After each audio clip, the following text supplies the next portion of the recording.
বাংলাদেশে মানবাধিকার সুরক্ষিত দেখতে চায় যুক্তরাষ্ট্র। স্থানীয় সময় সোমবার এক প্রেস ব্রিফিংয়ে এই কথা বলেন পররাষ্ট্র মন্ত্রণালয়ের মুখপাত্র ম্যাথিউ মিলার। বাংলাদেশি মানুষের মানবাধিকার লঙ্ঘনের জন্য যারা দায়ী তাদেরকে জবাবদিহিতায় আনা উচিত বলেও মন্তব্য করেন তিনি।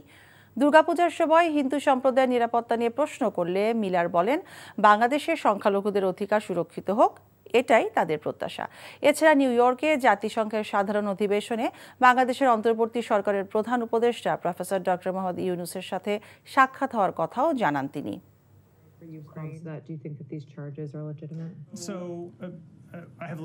We have limited information available about this. We'll ask you about these potential Congress doesn't give us any additional funding to look at those. We of course welcome it. For allegedly fighting as a mercenary for Ukraine. These individual cases that you mentioned, but I can tell you that the secretary কয়েক মাস ধরে বাংলাদেশিদের মানবাধিকার লঙ্ঘনের জন্য যারা দায়ী তাদেরকে জবাবদিহিতায় আনা উচিত।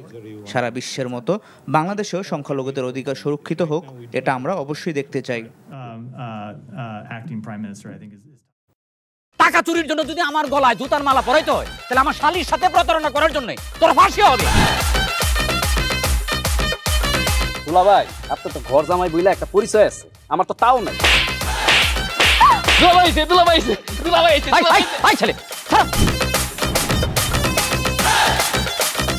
রাজনৈতিক ফ্যামিলির মেয়ে হয়ে ওই কাজ করবে।